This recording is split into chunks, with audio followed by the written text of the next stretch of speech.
Ladies and gentlemen, welcome to Draft Outlook. I am your host, Joseph Potter. Welcome back to the third installment of our NFL Draft Week here, and joining me once again today is the CEO of Draft Utopia, Mr. Chris Ransom. Thanks for having me on again, and this is an exciting time of the year. It's the day before the draft, and I've heard a lot as well in terms of rumors, and a few trades happened in a mock I'm posting for another writer, but I'd rather discuss some of the rumors I've heard first.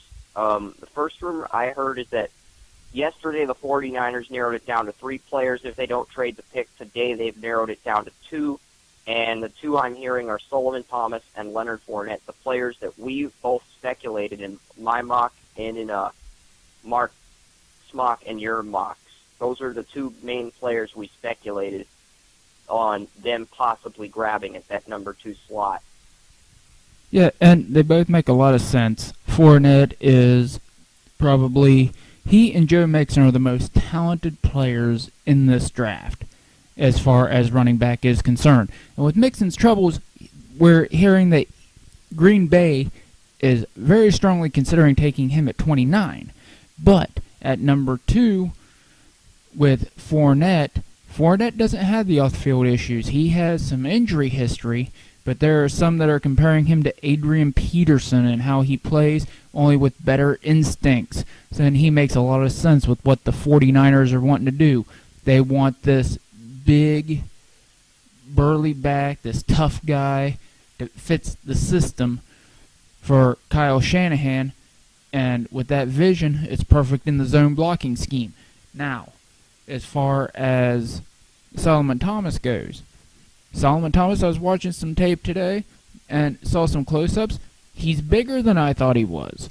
Now, the thing you have to realize is Thomas is far from a finished product. He doesn't have a great number of pass rush moves, something that I've noticed in a lot of the pass rushers here in this year's draft. But he has overwhelming athletic ability, and he's big. I mean, his arms are a lot bigger than I thought they were after close-up. So he's not exactly a pushover against the run either.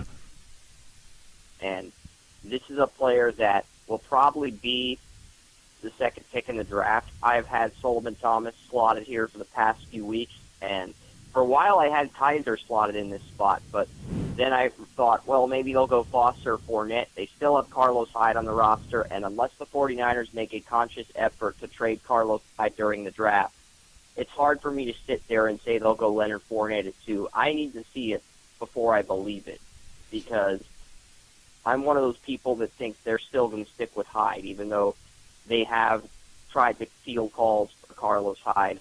I think they're going to take Solomon Thomas, but I feel like they're going to take one of those 2 for certain if they do not get the trade they want. Yeah, and something else I'm hearing is something I just saw in the latest headlines on NFL.com is about Garyon Conley. We touched on it a little bit. He came out today and gave a statement on the state of his rape allegations, and he stated that the allegations against me concerning the night of April 9th have recently been reported on multiple media outlets are completely false. I did not commit a crime and have not been charged with a crime. And if that's the case in that situation, you really have to wonder, even though there were accusations, there have been no charges filed. And that's something that you would think, because last year when this happened, they got to it within a couple days. And it just happens that La'el Collins it was on draft day. This happened almost 3 weeks ago. If they have not come to a decision. Law enforcement has not come to a decision on a rape case at this point, then there is probably not going to be a decision at this point in this case, and there may not be anything to these allegations. Yeah, there may not be anything to these allegations. I don't think there is. I don't have enough evidence to make a call one way or the other. But one thing I do know is a guy on Twitter known as NFL Draft Diamond.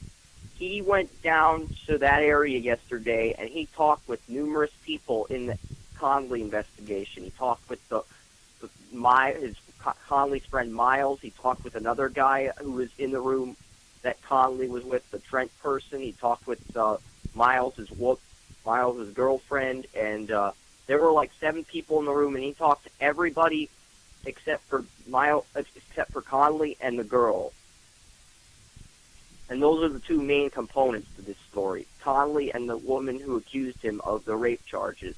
Those are the 2 main characters in this story, if you will, this allegation. And he talked to everybody else besides them, and based on what I heard from that, it sounded like the woman who was friends with the woman who accused Conley of rape didn't want to accuse her boyfriend of the rape charges and tried to talk her out of it. So if that's the case, then I think Conley's off the hook.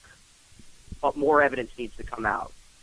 Yeah, there has to be more on it, but at the same time, if you're going to look at perhaps a rape charge or something, there has to be more to the situation, because it's been 3 weeks. That stuff doesn't sit around for 3 weeks. So, I mean, multiple people told that woman to leave the room, and I don't want to go into too much detail about this, but if she was misheard something or misinterpreted something that Conley said, I don't think you can blame him unless there's actual evidence against him in the court of law.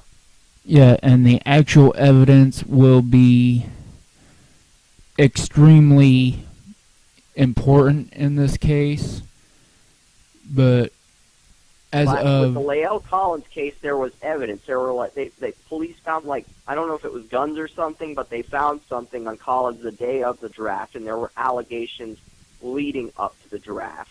And when they found the evidence on draft day, that's why Collins went undrafted. Yeah, and now here is... I think Conley slips out of the first round, but I still think he'll get picked on day 2 unless evidence is revealed within the next few days. Agreed. Now, there is a situation here. I'm going to go and let's look at Cleveland. We touched on this a while ago, and we touched on it yesterday, and there's a lot going on in Cleveland, but it's being reported now by NFL.com on NFL Network that Sashi Brown knows who he's going to take number 1. Mike Silver on Up to the Minute Live said that that Sashi Brown came to a final decision for the number 1 overall pick 2 weeks ago. And there are only 3 or 4 people in the world who know who it will be. Now,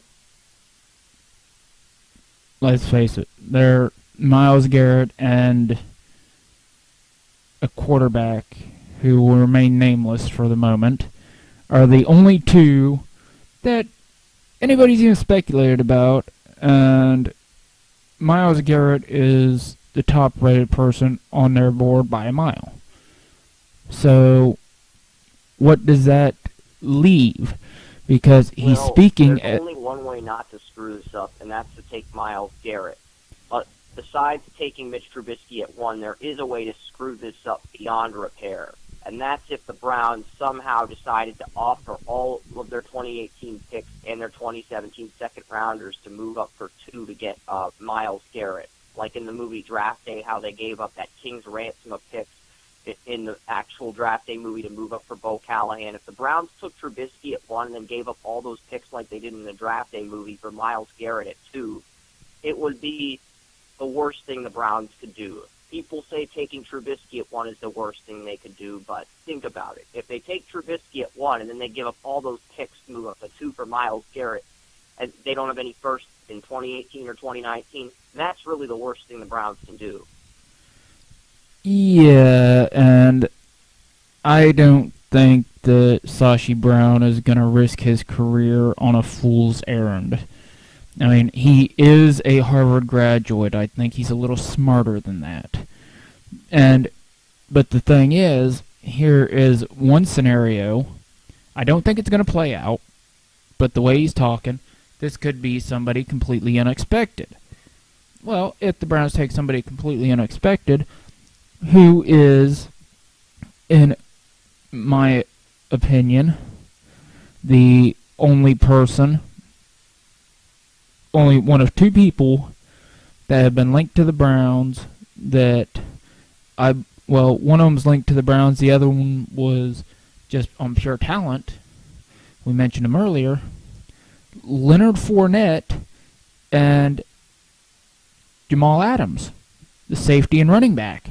And you want to change the culture, you have to get culture-changing players. Other than Garrett, those may be the only 2 players that from a leadership, from a personality standpoint, from an attitude standpoint, in this draft, those are the only, including Garrett, those are the only 3 players that can do that. So, what do you think would go there? I don't think they're going to trade up. I don't think they're going to take Davis Webb at number 1. So, and he would be the only quarterback other than Deshaun Watson that I see with the attitude to do that. So, out of those 3, while Garrett may be the guy who goes and should be, I mean, what would you say about Adams or Fournette at that position? I don't think Adams or Fournette would be the pick for Cleveland. I think they're probably going to take Myles Garrett at 1. Yeah, but in an insane world, if it wasn't Cleveland, if it was, say, Jamal San Adams Francisco. Is the number 2 player on the Final Fantasy board I submitted the other day. So Jamal Adams, I can live with that. Fournette, I think, was like 5th or 6th on that board, maybe 7th. So I can live with Jamal Adams at 1. I think it would be an insane pick and in no way would warrant an A-plus grade, but it would warrant an A grade. It's a much better pick than Mitchell Trubisky, I'll say that much. Well, yeah, and as the Mike Mayock said, he believes that he doesn't have a quarterback rated high. And I think that says a lot for Mayock, because no matter what you think of him, since he went to the big time, he is a heck of an evaluator. So, I mean, he hasn't gone south like Adam Schefter has, but he knows his stuff. If he says he doesn't have one rated high, Nathan Segura for Cleveland Browns Daily, who is in that building every day, does not have the Browns taking a quarterback in round 1. So that in itself would leave Myles Garrett there, or potentially Jamal Adams, to go number 1, if you can go by consensus. So that is an interesting little tidbit Sashi Brown knows, only 4 other people know, and basically none of them are talking, which means none of them have been talking, which means all of this speculation about Mitchell Trubisky or anybody else is utter media nonsense. Yeah, and there's actually some speculation. Yesterday I said Tampa Bay contacted 2 teams about moving up within the past week. Well, now they're trying to move down, according to Adam Schefter of ESPN. The Tampa Bay Buccaneers are trying to move out of the 19th spot. So they're looking at offers for moving up and moving down, potentially. Well, I mean, this also goes back to what they say about nobody knowing what Cleveland's going to do, because Tampa Bay was said to be in talks with Cleveland. If there are only 4 people who know what Cleveland's going to do and they're not talking, I said that's utter BS, utter nonsense, that everything that's going around the media, that means anybody who speculated that Tampa is trying to trade with Cleveland, while it may make sense on some level, that's also speculation. So, but whether are they talking with Philadelphia? Because that was the scenario that we were looking at, and yesterday we also looked at rumors that Tampa Bay, and maybe I think we talked about speculation with Tampa Bay and a couple other teams within 19 to 22 range. So the rumors about Philadelphia, and then the speculation about Denver and a couple of those other teams. I mean, this goes right into that with both the rumors and the speculation. Now, the 49ers said, the CEO said, you need a superstar QB to win the Super Bowl.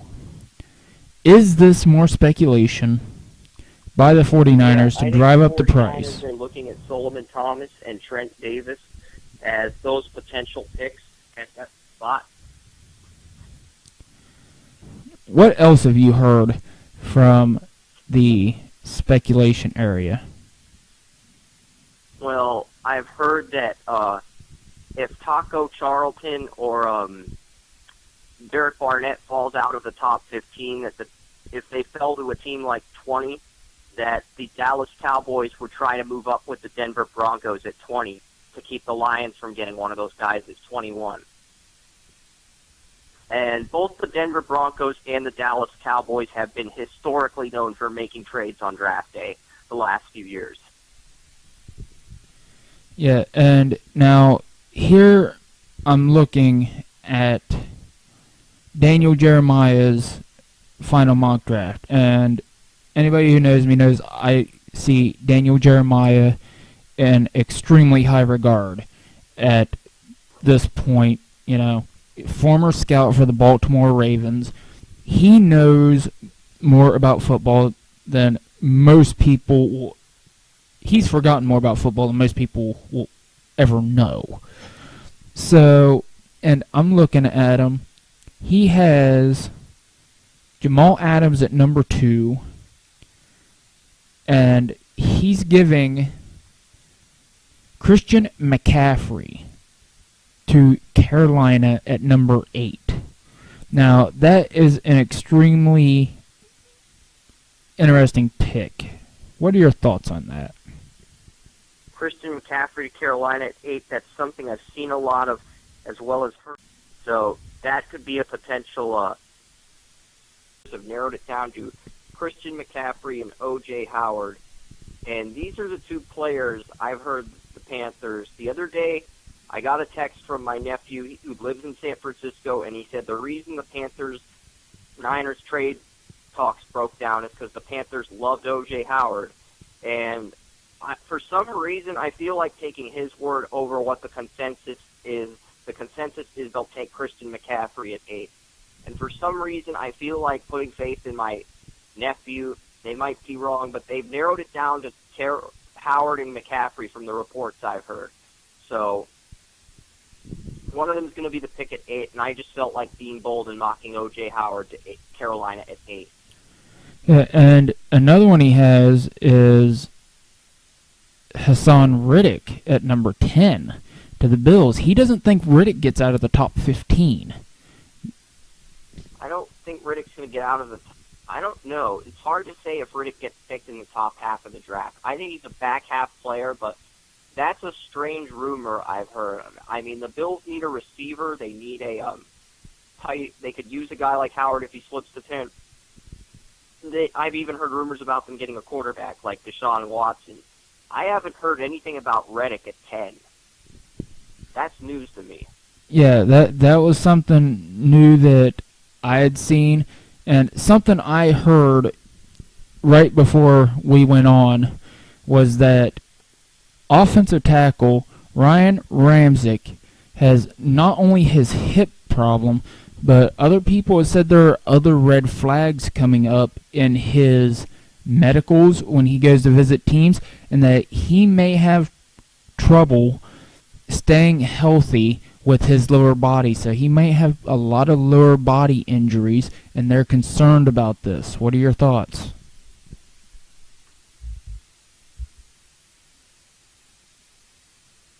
Yeah, I mean, it's going to be interesting to see what happens with some of these teams. And I don't think Reddick's going to go in the top 10. Reddick,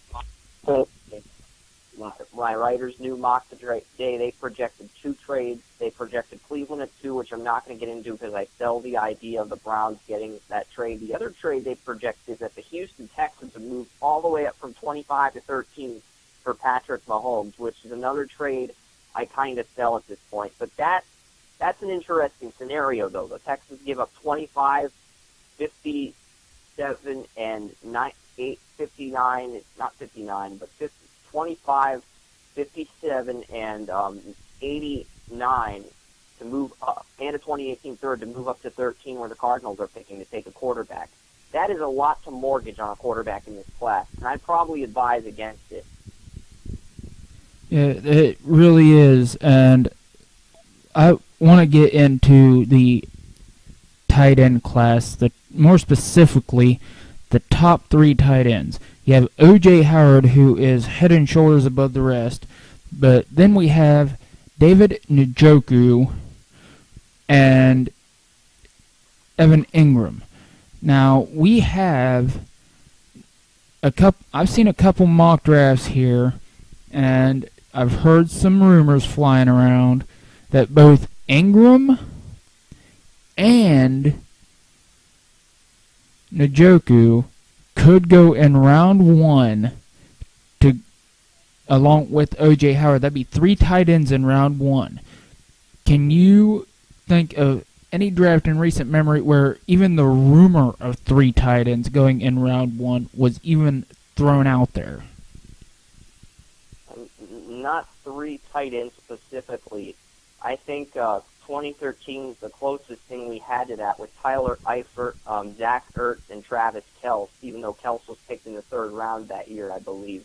I mean, besides that, I don't think we have a specific draft where we had 3 tight ends in the 1st round. I mean, the year we thought Kobe Fleener and Dwayne Allen would both be potential 1st-round picks, they both fell to the 2nd and 3rd round for the Colts. So, I mean, and the Colts really did get lucky in that draft. So, I don't know what to make of these rumors or what is going to exactly transpire during the draft, because I don't remember the last time we had 3 tight ends taken in the 1st round of the draft.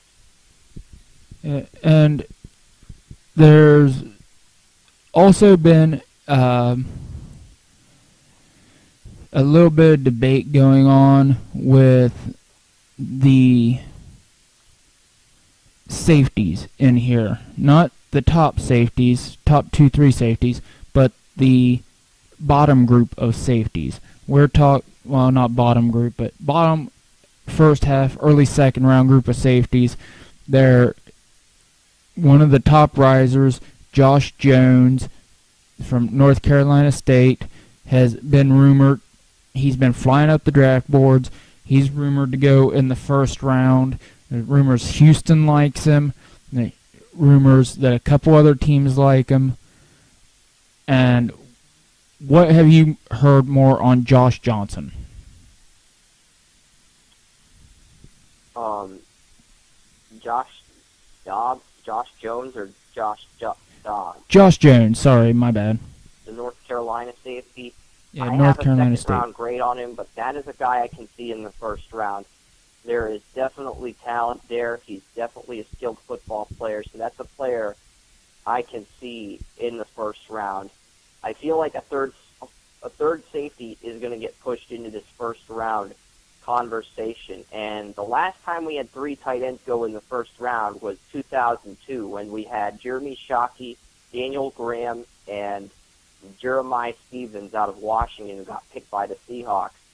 That is the last time we had three tight ends go in the first round. Just found that out, did some research. But that was the David Carr, Julius Peppers draft. And a lot of people are comparing Garrett to Peppers. So, in a sense, I think it's kind of ironic that this is the first draft since that draft where we had three tight ends potentially going in the first round. Yeah, and before we go, it would be absolutely insane of us not to hit on this quarterbacking carousel that we have going on in this draft. Recent rumors I've heard say that the Browns could potentially be targeting David Webb in round 2. I've heard that a team, I think Buffalo and Washington, are both looking at Deshaun Watson. Kansas City's looking at Watson. Houston and Carolina are both targeting Mahomes. And then you have the Steelers, who are looking heavily into Kaiser, and Cleveland has also brought in Kaiser for more visits than any other player that they brought in for visits. So what do you think about all these rumors involving these quarterbacks and these different teams? I think some of them are truth, others are smoke screens because if this is a bad QB draft, why are certain teams talking about how good these QBs are? They want somebody to bite the bullet so someone on their board falls to them.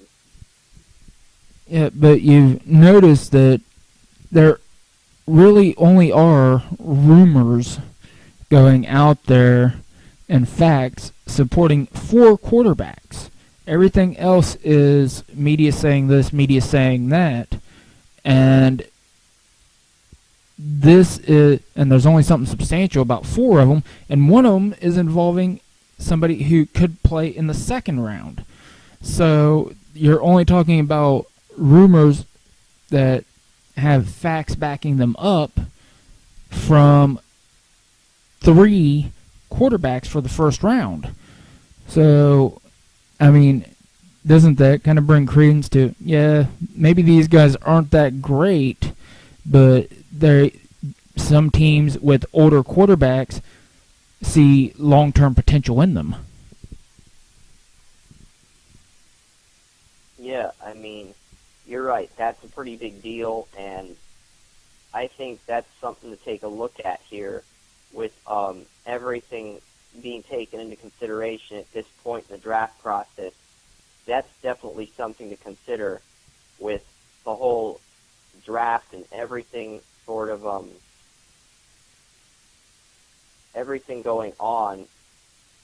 I think that's definitely something to consider at this point in the draft. With all the rumors, you got to figure out what's fact, what's fiction. Go by your gut. Go by what's going to happen because there's going to be trades where we least expect it. I think I would not be surprised that if Hooker and Adams were both gone by 7, the first trade took place between the Chargers and somebody at 7. Yeah, and as far as going with your gut, I completely agree. My gut says Davis Webb will be a Brown at some point. And it also says Deshaun Watson. The Browns contacted 3 teams about getting into the top 8 according to reports. I'm going to go out on a limb and guess that the Jets was one of those teams, the Panthers was one of those teams at 8, and the third team I'm having trouble identifying. I think it's either the Titans at 5 or the Chargers at 7, but I can't get an exact read on who that third team might be. Well, my other gut feeling is starting to say that Deshaun Watson is either going to be the first or second quarterback taken in this draft. He just... Right now, my gut just tells me that that's the direction that some team is going to go. I don't know if there's a single way the 49ers can get an A-plus grade. I mean, Adams is the number 2 player on the board, but they're kind of set at the safety position. But at the same time, Adams is so good, it feels unprofessional to give the 49ers anything less than an A grade because he's the consensus number 2 player on the board, even if they're set at that position. It's like, Solomon Thomas, I'd give that an A grade too, simply because it's a pick I mocked. I don't think it's the right pick for them, but I could definitely see it happening. There's Leonard Fournette is a pick player that I could give a B grade to, but I'm not sure if there's a single player that warrants an A-plus grade for the 49ers at 2. If the Browns take Garrett at 1, that'll definitely get an A-plus grade, but I'm not sure if there's a single player at 2 for the Niners that warrants an A-plus grade from a need standpoint. And that's going to be the trick for the 49ers is to get the best value for that pick. And the final rumor I want to go over for today is that the Green Bay Packers, we touched on this a little bit yesterday, but they are heavily invested right now, heavily interested in bringing in Joe Mixon at that number 29 pick. They're getting more interested in him by the day. So what are your thoughts on that rumor going around? I'm not buying the rumors with Mixon to Packers because I don't think Ted Thompson's going to take somebody who has character concerns off the field. He's never done it in his regime as general manager, and I'm not ready to buy it yet. I feel like this story is being fabricated to an extent by the media, but maybe Ted Thompson will make an exception for Mixon. That's something I have to wait and see with because I feel like that could be fabricated. But the Packers brought in Jari Evans to replace T.J. Lang at right guard. They still need a left guard to replace Josh Sitton. They can either plug Jason Spriggs into that role or they can draft Dan Feeney at 29. But if they think Spriggs is ready to play guard, I'm going to re-examine the Packers depth chart today so I can get a better feel of if they're going to keep Spriggs at tackle or if they're going to move him to guard. Because if they move Spriggs to guard and they put Jari Evans at one of the guard spots, that's a clear indicator that they're satisfied with their guard situation and probably won't take somebody like Feeney in the first round. Well, it makes you wonder, though, with all that you stated, that what if, because Mixon's got mixed reviews in the interview, what if he blew the Packers away in the interview, that they feel that his personal problems are 2-3 years in the past and they won't have a relapse? What would Ted Thompson think about that? I'm not certain, but Packers, based on historical data, they've never drafted a player with character concerns in the first round of the draft. Yeah, and Ted Thompson. It just makes me think, because this did happen 3 years ago, 2-3 years ago, that maybe they feel that while if he would have come out a couple years ago, he would have had character concerns, but his interviews showed that he no longer has those concerns. I'm not sure if the Packers are going to care about that. They might not. Well, Ted Thompson has always been somebody who makes decisions, and whether you agree with them, you don't agree with them, You can see the logic in them. So it will be interesting to see whether those are true or not, and if they are, how he handles that situation. And on that note, we are out of time for this Ransom. I am Joseph Potter saying good night.